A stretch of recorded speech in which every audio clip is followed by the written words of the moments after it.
নমস্কাৰ শ্ৰদ্ধা ৰাইজসকল, আশা কৰিছোঁ সকলো ভালে আছে। মই ভালে আছোঁ আৰু মোৰ এটা আজি এটি নতুন সাক্ষাৎকাৰ পুনৰবাৰ লৈ আহিছোঁ আপোনালোকৰ আগলৈ। আজি মোৰ সৈতে পুনৰবাৰ উপস্থিত ডক্টৰ অতুল চন্দ্ৰ ডেকা ছাৰ। নমস্কাৰ। বহুত বহুত স্বাগতম জনাইছোঁ ছাৰ আপোনাক এই অনুষ্ঠানটিলৈ। যোৱা ভিডিঅ' দুটাত ছাৰ ৰাইজৰ বহুত সহায় হৈছে ছাৰ। ডায়েবেটিছ আছিলে আৰু টোপনি বিষয়, হয়, ৰাইজে খুব ভাল পাইছে, সঁহাৰি জনাইছে, বহুতে জনাইছে ছাৰ আৰু এনেকৈ ভিডিঅ' লাগে। সেই ৰাইজৰ মতামত লৈহে আজি আমি নতুন টপিক এটা লৈ আহিছোঁ, মানে উচ্চ ৰক্তচাপ, হাইপাৰ টেনশ্যন বুলি কয়। উচ্চ ৰক্তচাপ মানে প্ৰেছাৰ, হয় নাই ছাৰ? সেই তাৰ বিষয়ে আজি মই কেতিয়াবা ৰাইজৰ হকে ৰাইজৰ প্ৰশ্ন হয়, মই আজি লিখি আনিছোঁ উচ্চ ৰক্তচাপৰ বিষয়ে। আজি কি হয় বস্তুটো, কেনেকুৱা বেমাৰটো সৃষ্টি হয়, কেনেকুৱা কি হয়, বহুত ধৰণৰ কুৱেশ্যন আছে মোৰ হাতত দেখিব পাৰে ইয়াত। তো সেই কুৱেশ্যনখিনি লৈ আহিছোঁ আজি ছাৰৰ আগলৈ, যাতে ছাৰে আজিও আগৰবাৰৰ দৰে আজিও যাতে মোৰ প্ৰশ্নৰ উত্তৰকেইটা দিবলৈ সক্ষম হয়। ছাৰ নমস্কাৰ। ছাৰ তেতিয়াহ'লে আৰম্ভ কৰোঁ নেকি? কৰা। হয় ছাৰ, সদায় দেখা দিয়া এবিধ বেমাৰ হ'ল উচ্চ ৰক্তচাপ বা হাইপাৰ টেনশ্যন। ই আমাৰ সমাজ জীৱনত মানে কিদৰে প্ৰভাৱ পৰে ছাৰ? হয়, তুমি ঠিকেই আজি বিষয়বস্তুটো লৈ আহিছা। এইটো এটা খুব গুৰুত্বপূৰ্ণ বিষয়। চোৱা, মই বা আমি বা আমাৰ সমাজখন আজি আৰু আগৰ সমাজৰ দৰে হৈ থকা নাই। আমি এতিয়া দিনক দিনে এখন নতুন সভ্যতাৰ সমাজত বসবাস কৰি গৈ আছোঁ। যিখন সমাজত আমি আমাৰ শাৰীৰিক পৰিশ্ৰম একেবাৰে নাইকিয়া হৈ গৈছে, মানসিকভাৱে নানা চিন্তা চৰ্চাই আমাক মানসিকভাৱে ভাৰাক্ৰান্ত কৰে। এই ক্ষেত্ৰত উচ্চ ৰক্তচাপ নামৰ যিটো বেমাৰ, সেই বেমাৰে ভয়ানকভাৱে আৰু অতি জটিলভাৱে মানুহৰ মাজত ই সোমাই পৰিছে। কথাটো হ'ল কি, আমি যিবোৰ পেচেণ্ট চাওঁ বা যিবোৰ বেমাৰী চাওঁ, তাৰে শতকৰা 40% বেমাৰীয়ে এই ৰোগত ভগা দেখা পাওঁ। আৰু এই উচ্চ ৰক্তচাপটোৱে কি কৰে যে তেওঁলোকৰ বেমাৰীবিলাকৰ ধৰক কিডনী, বৃক্ক, হাৰ্ট, হৃদপিণ্ড আৰু মগজু, ব্ৰেইনৰ বিভিন্ন বিসংগতিত পেলায়। তাৰোপৰি তুমি চোৱা, ই এনেকুৱাকৈ মানুহৰ শৰীৰত প্ৰভাৱ বিস্তাৰ কৰে যে আনকি মানুহজনৰ মৃত্যুমুখতো পৰিব পাৰে। বুজিলোঁ, মানুহৰ দেহত সৃষ্টি হয় ই এবিধ মাৰাত্মক ৰোগ হয়। ছাৰ, উচ্চ ৰক্তচাপ বুলিলে কি বুজায় ছাৰ? হয়, তুমি ঠিকে কৈছা। উচ্চ ৰক্তচাপ বেমাৰটোৰ বিষয়ে কোৱাৰ আগতে ৰক্তচাপ এই বিষয়ে জানিব লাগিব। ৰক্তচাপটো কি? এতিয়া তুমি চোৱা, ৰক্তচাপ সাধাৰণতে দুটা হয় মানুহৰ শৰীৰত। এটা হ'ল উচ্চ ৰক্তচাপ মানে হাই প্ৰেছাৰ, আৰু এটা হ'ল নিম্ন ৰক্তচাপ বা ল' প্ৰেছাৰ। আকৌ এই যে ৰক্তচাপ, তাৰ চাপক দুটা ভাগত ভাগ কৰিছে। এটা হ'ল চিষ্টলিক আৰু এটা হ'ল ডাইষ্টলিক। চিষ্টলিকটো ওপৰৰ আৰু ডাইষ্টলিকটো তলৰ। এতিয়া ঘটনা হ'ল কি, এই চিষ্টলিক আৰু ডাইষ্টলিক, যিটো চিষ্টলিক মানে ওপৰৰটো আৰু ডাইষ্টলিক মানে তলৰটো। ৰাইজসকল, ইতিমধ্যে আপোনালোকে বুজি পাইছে, দুটা কুৱেশ্যনৰ উত্তৰ আমি পোনপটীয়াভাৱে ছাৰৰ পৰা পাই গৈছোঁ। ইমান কুৱেশ্যন মানে প্ৰশ্ন লিখি আনিছোঁ। আমাৰ শৰীৰত, তৃতীয় কুৱেশ্যনটো ছাৰ, আমাৰ শৰীৰত স্বাভাৱিক ৰক্তচাপ কিমান শতাংশ থাকিব লাগে? হয়, আমাৰ শৰীৰত স্বাভাৱিক ৰক্তচাপ 120/80, মানে ওপৰত 120, তলত 80 মিলিমিটাৰ পাৰা থাকিব লাগে। এতিয়া তোমাৰ কথাটো হ'ল কি, ইয়াৰ যদি 120 বা 120টো চিষ্টলিক বুলি কয়, আৰু 80টোক ডাইষ্টলিক বুলি কোৱা হয়। এতিয়া বিশ্ব স্বাস্থ্য সংস্থাৰ মতে চিষ্টলিক যদি 120 পৰা যদি 30 বেছি হয়, বা ডাইষ্টলিকতকৈ যদি ডাইষ্টলিকটো তোমাৰ 80তকৈ যদি তলত থাকে, অৰ্থাৎ 120কৈ যদি 30 ওপৰত যায়, মানে 150 হয় বা 150 হয়, আৰু 80ৰ তলত যদি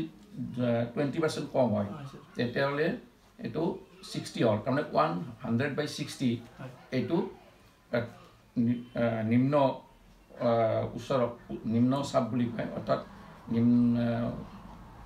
হাইপো বুলি কয় হাইপোটেনশ্যন বুলি কোৱা হয় হাইপোটেনশ্যন বুলি কোৱা হয় স্যাৰ নেক্সট কোৱেশ্চন এই দুবিধৰ উপৰিও আৰু কিবা ৰক্তচাপ আছে নেকি হয় আৰু এবিধ ৰক্তচাপ আছে এই দুবিধৰ উপৰিও এইটো হ'ল প্ৰি হাইপাৰটেনশ্যন প্ৰি হাইপাৰটেনশ্যন প্ৰায় মানুহৰে হয় কিন্তু এই হাইপাৰটেনশ্যনটোত ৰক্তচাপ উচ্চ ৰক্তচাপ কৰিব পৰা কেপাচিটি নাথাকে এইটো ইয়াৰ উল্লেখযোগ্য কথা খুব সুন্দৰ চাৰিটা কোৱেশ্চন ইতিমধ্যে আপোনালোকে উত্তৰ পাইছে নজনা কথাবোৰ জানিব পাই আছে পোনপটীয়াভাৱে কোৱেশ্চন কৰি আছোঁ ছাৰে উত্তৰ পাই আছোঁ ছাৰৰ পৰা আৰু কেইটামান আছে কোৱেশ্চন ছাৰ উচ্চ ৰক্তচাপৰ কিবা ভাগ আছে নেকি হয় নিশ্চয় আছে উচ্চ ৰক্তচাপ সাধাৰণতে দুটা ভাগত ভাগ কৰিব পাৰি এটা হ'ল এচেঞ্চিয়েল হাইপাৰটেনশ্যন আৰু এটা হ'ল ছেকেণ্ডেৰী হাইপাৰটেনশ্যন এচেঞ্চিয়েল উচ্চ ৰক্তচাপ এইটো আমাৰ সমাজত প্ৰায় 95% মানুহৰ শৰীৰত দেখা যায় আৰু ছেকেণ্ডাৰী যিটো হাইপাৰটেনশ্যন ই শতকৰা 5% মানুহৰ শৰীৰত দেখা যায় আৰু এচেঞ্চিয়েল যিটো হাইপাৰটেনশ্যন সেইটো বংশগতভাৱে হয় আৰু নিমখ বেছিকৈ খালে বা লৱণ জাতীয় দ্ৰব্য বেছিকৈ খালে সেইটো হয় আৰু বাকী ছেকেণ্ডাৰী যিটো উচ্চ ৰক্তচাপ সেইটো হোৱাৰ কিছুমান কাৰণ আছে যেনে কি কাৰণ হ'ব পাৰে যেনে যদি কিডনিৰ প্ৰব্লেম হয় বৃক্কৰ যদি বেমাৰ হয় যদি কোনোবা মানুহৰ থাইৰয়ড বেছি থাকে বা ডায়েবেটিছ হ'লে বা ডিম্বাশয়ৰ বেমাৰ হ'লে বেছি টোপনি যদি নামাৰে বা মানসিক ৰোগত যদি ভোগে বা হৃদপিণ্ডৰ যদি বেমাৰ হয় আৰু মানসিকভাৱে ভাৰাক্ৰান্ত ৰোগী যদি আমি ট্ৰাইচাইক্লিক এণ্টি ডিপ্ৰেছেণ্ট মেডিচিন দিওঁ তেতিয়াহ'লে এই বেমাৰটো হ'ব পাৰে তাৰোপৰি যদি কণ্ট্ৰাচেপ্টিভ পিল খায় তেতিয়া এই বেমাৰটো হ'ব পাৰে খুব সুন্দৰ আপোনালোকে গম পালে যে উচ্চ ৰক্তচাপৰ কিবা ভাগ আছে নেকি ছাৰে পোনপটীয়াভাৱে উত্তৰ মানে এনচাৰখিনি আপোনালোকে পাই গৈছে নেক্সট কুৱেশ্যন ছাৰ উচ্চ ৰক্তচাপ হ'লে কি লক্ষণ দেখা দিয়ে ছাৰ হয় প্ৰথমতে বেমাৰীজনৰ বা উচ্চ ৰক্তচাপ ৰোগীজনৰ মূৰৰ বিষ থাকিবই নিদ্ৰাহীনতাত তেওঁ ভুগিব দৈনিক আৰু মানসিক তেওঁৰ অৱসাদ হ'ব মূৰ ঘূৰাব বুকুখন ধপ কৰিব উশাহ নিশাহত কষ্ট হ'ব স্মৃতিশক্তি হ্ৰাস পাব হাইপাৰটেনছিভ এনকেফেলোপেথি আৰু মগজুৰ ভিতৰত ৰক্তক্ষৰণ হ'ব চকুৰ ভিতৰটো ফুলি যাব পিপলিডিমা হ'ব হৃদপিণ্ডৰ জটিলতা একৈট কৰনাৰী চিণ্ড্ৰম হ'ব তাৰপিছত পালমনাৰী ইডিমা হ'ব কেতিয়াবা নলী ধমনী ফাটি যাব পাৰে বৃক্কৰ জটিলতা আহিব কিডনি বেয়া হৈ যাব ইয়াৰোপৰি এটা হ'ব পাৰে প্ৰি এক্লেমচিয়া আৰু এক্লেমচিয়া হ'ব পাৰে উচ্চ ৰক্তচাপ হ'লে কি লক্ষণ দেখা দিয়ে আপোনালোকে ইতিমধ্যে গম পাইছে এতিয়া নেক্সট কুৱেশ্যন মোৰ উচ্চ ৰক্তচাপৰ প্ৰতিকাৰ কি আৰু দৰৱ নোখোৱাকৈ উচ্চ ৰক্তচাপ কমাব পাৰে নেকি ছাৰ একচুৱেলি যিসকল মানুহৰ উচ্চ ৰক্তচাপ হৈছে তেওঁলোকে যেনেকৈ নহওক যিকোনো প্ৰকাৰে নহওক চিষ্টলিক 140 মিলিমিটাৰ মাৰ্কিউৰি আৰু ডাইষ্টলিক 90 মিলিমিটাৰ মাৰ্কিউৰি এইটো মানে ধৰি ৰাখিব লাগিব যেনেকৈ নহওক মানে তাৰ ওপৰত যাব দিব নালাগিব মানে ইয়াৰ ভিতৰত ৰাখিব লাগে আৰু দৰৱ নোখোৱাকৈ উচ্চ ৰক্তচাপ কমাব খুজিলে এই সম্পৰ্কে ক'বলৈ গ'লে মানুহৰ খোৱা লোৱা আৰু জীৱন ধাৰণৰ যিটো প্ৰণালী এই প্ৰণালীটোৰ ওপৰত উচ্চ ৰক্তচাপে বেছি যিহেতু নিৰ্ভৰ কৰে এইটো ঠিক কৰি ৰাখিব লাগিব মানে মেইন কথা হ'ল কি খোৱা বোৱা নিয়মিত কৰিব লাগিব আৰু ওজন কমাব লাগিব যদি খোৱা লোৱা নিয়মিত কৰে আৰু যদি ওজন কমায় তেনেহ'লে উচ্চ ৰক্তচাপটো নিয়ন্ত্ৰণ আহিব পাৰিব মানে পুনৰ ঘূৰাই আহিব এই ক্ষেত্ৰত তোমাৰ নিমখজাতীয় বস্তু কম খাব লাগিব কাৰণ নিমখ খালে উচ্চ ৰক্তচাপ বাঢ়ি যায় প্ৰতিদিনে আমি প্ৰায় 5 গ্ৰাম নিমখ খাব লাগে তাৰ ওপৰত খাব নালাগে মানে যদি 25 গ্ৰাম ওপৰ হৈ যায় তেতিয়াহ'লে উচ্চ ৰক্তচাপটো হোৱাটো খাটাং প্ৰটিনযুক্ত খাদ্য আমি যেনে ধৰা গাহৰিৰ মাংস ছাগলীৰ মাংস ভেড়াৰ মাংস এইবিলাক বেছিকৈ খাব নালাগে য'ত চৰ্বি আৰু কলেষ্ট্ৰল বেছি পৰিমাণে থাকে ব্ৰইলাৰটো আৰু বেয়া গতিকে এইবিলাক উচ্চ ৰক্তচাপ থকা মানুহক দিবই নালাগে আৰু স্নেহ বা চৰ্বিজাতীয় পদাৰ্থ যেনে ধৰা উদ্ভিদৰ পৰা পোৱা স্নেহ পদাৰ্থবিলাক খাব লাগে শাক পাচলি খাব পাৰি পিছত কৈ আছোঁ মই প্ৰয়োজনত এইবিলাক চৰ্বিজাতীয় বা প্ৰটিনজাতীয় খাদ্য উচ্চ ৰক্তচাপ থকা মানুহক দিবই নালাগে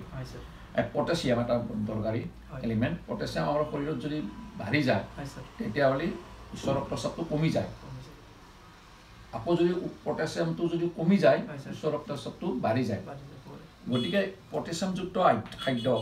ফল মূল এইবিলাক খাব লাগে এইবিলাকত পটাছিয়াম যথেষ্ট পৰিমাণে পোৱা যায় কেলছিয়াম যদি বাঢ়ি যায় তেতিয়া ডায়েবেটিছটো কমি যায় উচ্চ ৰক্তচাপটো কমি যায় আৰু কেলছিয়ামটো যদি শৰীৰত কমি থাকে তেনেহ'লে উচ্চ ৰক্তচাপ বাঢ়ি যায় গতিকে কেলছিয়ামযুক্ত খাদ্য যেনে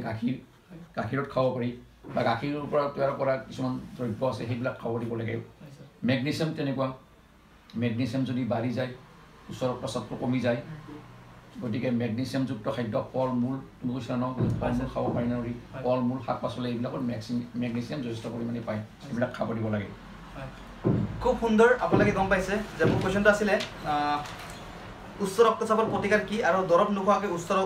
উচ্চ ৰক্তচাপ কমাব পাৰি নেকি তো আপোনালোকে একদম সহজ সৰল ভাষাত আজি আকৌ কৈছোঁ ছাৰে বুজাই দি আছে প্ৰতিটো প্ৰশ্নৰ উত্তৰ আশা কৰিছোঁ আৰু দুটা প্ৰশ্ন আছে বেছি নাই আপোনালোকে শুনক বহুত মূল্যৱান যিকেইটা ছাৰে কথা কৈ আছে আপোনালোকে আমাৰ মানৱ জীৱনত বহুত কামত আহিব আপোনালোকৰ কামত আহিব ছাৰ মোৰ নেক্সট কুৱেশ্যন হৈছে গৰ্ভৱতী মহিলাৰ উচ্চ ৰক্তচাপ হ'ব পাৰে নেকি হ'ব পাৰে গৰ্ভৱতী মহিলাৰ উচ্চ ৰক্তচাপ হ'ব পাৰে আচলতে 4 প্ৰকাৰৰ আছে এই উচ্চ ৰক্তচাপ গৰ্ভৱতী মহিলাৰ 1 নম্বৰ হ'ল ক্ৰনিক হাইপাৰটেনশ্যন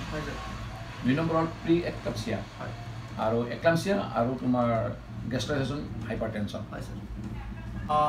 ৰাইজসকল আপোনালোকে গম পাইছে গৰ্ভৱতী মহিলাৰ উচ্চ ৰক্তচাপ হ'ব পাৰে নেকি ছাৰৰ পৰা আমি পোনপটীয়াভাৱে উত্তৰটো পাই গ'লোঁ এতিয়া নেক্সট কুৱেশ্যন ছাৰ এই ৰিলেটেড কুৱেশ্যন ছাৰ এই ক্ষেত্ৰত তেওঁলোকৰ কিবা কাম থাকে নেকি তেওঁলোকৰ শৰীৰৰ ওজন কমাব লাগিব নিমখ কমকৈ খাব লাগিব আৰু ধূমপান কৰিব নালাগিব নিমখ চিগাৰেট এইবিলাক খাব নালাগিব ধূমপান কৰিব নালাগিব তো আপোনালোকে গম পাইছে গৰ্ভৱতী মহিলাৰ উচ্চ ৰক্তচাপ হ'বৰ কাৰণে এই ক্ষেত্ৰত তেওঁলোকৰ কি কি কৰিবলগীয়া থাকে আপোনালোকে এইখিনি এনচাৰখিনি পাই গৈছে এতিয়া শেষত ছাৰক কম ছাৰ ৰাইজৰ হকে আপুনি কিবা ক'ব নেকি যিসকলে ভিডিঅ'টো চাই আছে বা তেওঁলোকে দেখিব তেওঁলোকে এইটো কথা উপলব্ধি কৰিব যে উচ্চ ৰক্তচাপ নহ'বৰ কাৰণে বা যদি কিছুমানৰ ষ্টাৰ্ট হৈছে আৰম্ভ হৈছে তেওঁলোকে আগতীয়াকৈ তেওঁলোকে শাৰীৰিক পৰিশ্ৰম কৰক খাদ্যভাৰ সলনি কৰক শকত হ'বলৈ নিদিব মদ্যপান একেবাৰে নকৰিব নিমখ কমকৈ খাব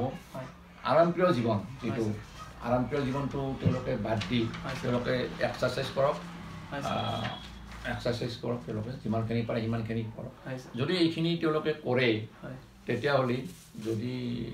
কৰিব পাৰে তেতিয়াহ'লে এখন সুন্দৰ নিজেও সুন্দৰ হৈ থাকিব আৰু এখন সুন্দৰ সমাজ গঠন কৰিব পাৰিব তো ৰাইজসকল আজি 10টা কুৱেশ্যন আনিছিলোঁ তো মূল্যৱান কুৱেশ্যনকেইটা ছাৰৰ আগত লৈ আহি ছাৰক আগৰবাৰ দৰে ছাৰ যেতিয়া কৈছোঁ যে ৰাইজৰ সহায় হৈ আছে ছাৰে কৈছে তুমি গুচি অহা কি আছে কৰিব লাগে কি সহায় লাগে তোমাক তুমি আহা মই আছোঁ তো আহি গ'লোঁ পুনৰবাৰ আকৌ আগৰ দৰে আহিছোঁ আপোনালোকৰ ভিত্তিতহে কুৱেশ্যনবিলাক লিখি অনা হৈছে চ' আপোনালোকে এনেকুৱা ভিডিঅ' পাই থাকিবলৈ বা কিবা বেলেগ আপোনালোকৰ কিবা ইম্পৰ্টেণ্ট বা কিবা বেমাৰৰ কথা ৰিলেটেড যদি আপোনালোকে কুৱেশ্যন লাগে আপোনালোকে ভিডিঅ'টো তলত গৈ কমেণ্ট লিখক আমি সেই ভিত্তিত মই কুৱেশ্যন লিখিম আৰু ছাৰৰ ওচৰত আনিম আৰু ছাৰৰ পৰা উত্তৰখিনি পাবলৈ আমি চেষ্টা কৰিম তো ছাৰক বহুত বহুত ধন্যবাদ জ্ঞাপন কৰিছোঁ যে ছাৰে মোৰ প্ৰতিটো প্ৰশ্নৰ উত্তৰ ইমান সহজভাৱে আমাৰ আগলৈ আগবঢ়াই দিছে আমি ছাৰক বহুত বহুত প্ৰণাম জনাইছোঁ আৰু ধন্যবাদ জ্ঞাপন কৰিছোঁ ছাৰ আপুনি সদায় ভাল থাকক সুস্থ থাকক এইখিনি আছিলে আপোনালোকে ইতিমধ্যে গম পাইছে ছাৰৰ এটি চেনেল আছে ডক্টৰ অতুল ডেকা চেনেল ইউটিউব চেনেল এটা আছে আৰু ফেচবুক পেজ এখনো আছে তো আপোনালোকে যাওক ফ'ল' কৰক ছাবস্ক্ৰাইব কৰক ছাৰেতো